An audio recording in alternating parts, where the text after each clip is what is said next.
ಇದನ್ನು BWSSB ಇಲಾಖೆಯಲ್ಲಿ ಕೆಲಸ ಮಾಡತಕ್ಕಂಥ ಸ್ವಚ್ಛತಾ ಕಾರ್ಮಿಕರ ಜೊತೆ ಒಂದು ನೇರ ಸಂವಾದ ಕಾರ್ಯಕ್ರಮವನ್ನು ಮಾಡಿದ್ವಿ. ಯಾಕಂದರೆ BWSSBಯಲ್ಲಿ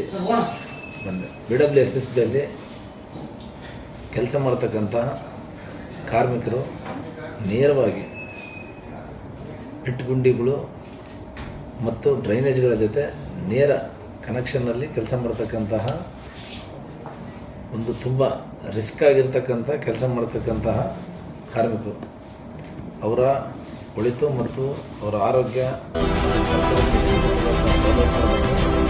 ಆಯೋಗ ವಿಶೇಷವಾದ ಕಷ್ಟಗಳನ್ನು ಪ್ರಯತ್ನ ಮಾಡಿದೆ. ತಾವೆಲ್ಲ ವಿಸ್ತರಿಸತಕ್ಕಂಥ ಸಮಸ್ಯೆಗಳು ಕೊಟ್ಟು ಅವರಿಗೆ ನೇರ ಪಾವತಿಗಳ ಪಡೆಯಬೇಕು. ಬರೀ 60 ಜನ ಇನ್ನು ಉಳಿದಿರ್ತಕ್ಕಂಥ 506 ಜನ ಔಟ್ಸೋರ್ಸರ್ ವರ್ಕ್ ಮಾಡ್ತಾ ಇದ್ದಾರೆ. ಆದ್ದರಿಂದ ಅವರೆಲ್ಲರ ಒಂದು ಬಹುದೊಡ್ಡ ಬೇಡಿಕೆ ಏನಂದರೆ ನೇರ ಪಾವತಿಗೆ ಒಳಪಡಿಸಿ ನಮ್ಮನ್ನು ಕಾಯಂ ನೌಕರರನ್ನಾಗಿ ಮಾಡಿರಿ ಅಂತಕ್ಕಂಥದ್ದು ಬಹುದೊಡ್ಡ ಬೇಡಿಕೆ ಇಟ್ಟಿದ್ರು. ಹಾಗೂ ಅವರ ಆರೋಗ್ಯ ಕಾರ್ಡ್ ಆಗಿರ್ಬೋದು, ಹೆಲ್ತ್ ಕಾರ್ಡ್ ಆಗಿರ್ಬೋದು, ಅವ್ರ ಯೂನಿಫಾರ್ಮ್ಸು ಮತ್ತು ಅವರಿಗೆ ಏನು ಸ್ವಚ್ಛತಾ ಕಾರ್ಯ ಮಾಡ್ತಕ್ಕಂಥ ಸಮಯದಲ್ಲಿ ಅವ್ರಿಗೆ ಕೊಡ್ತಕ್ಕಂಥ ಇಕ್ವಿಪ್ಮೆಂಟ್ಸ್ಗಳ ಬಗ್ಗೆ ಇವತ್ತು ಭಾಳ ವಿಶೇಷವಾಗಿ ಮತ್ತು ಕೂಲಂಕುಷವಾದಂಥ ಚರ್ಚೆ ನಡೆಸಿ BWSSB ಅಧ್ಯಕ್ಷರಾಗಿರ್ತಕ್ಕಂಥ ಮಂಜುಳಾ ಮೇಡಮ್ ಅವ್ರ ಜೊತೆನೂ ಒಂದು ಸಭೆಯನ್ನು ಮಾಡಿ ಆ ಆಯೋಗದಿಂದ ಕೆಲವು ನಿರ್ದೇಶನವನ್ನು ಕೊಟ್ಟಿದ್ವಿ ಅವರ ಒಳಿತಿಗಾಗಿ.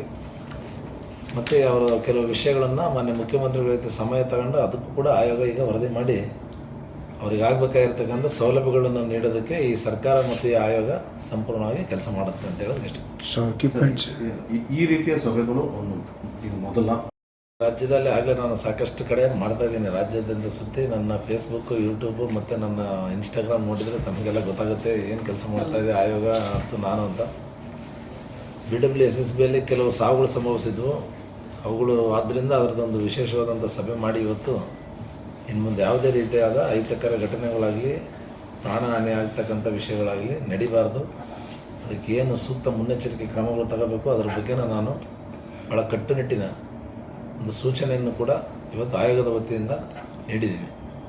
ಅವರು ಈಗ ಎಲ್ಲ ಪೂರ್ತಿ ಮಾನಿಟರಿಂಗ್ ಮಾಡಿ ಒಂದು ವಿಶೇಷವಾದಂಥ ಒಂದು ಕಮಿಟಿನ ರೆಡಿ ಮಾಡಿ ಒಂದು ಪೂರ್ತಿ ಆಡಿಟ್ ಮಾಡಿಸಿ ವರದಿ ತಗೊಂಡು ಏನೇನು ಕ್ರಮಗಳಾಗಬೇಕು ಅದ್ರ ಬಗ್ಗೆ ಸಂಪೂರ್ಣ ತಗೊಂಡು 15 ದಿನದಾಗ ಸಂಪೂರ್ಣ ವರದಿ ಕೊಡ್ತೇನೆ ಅಂತ ಹೇಳಿದ್ದಾರೆ ಮೇಡಮ್.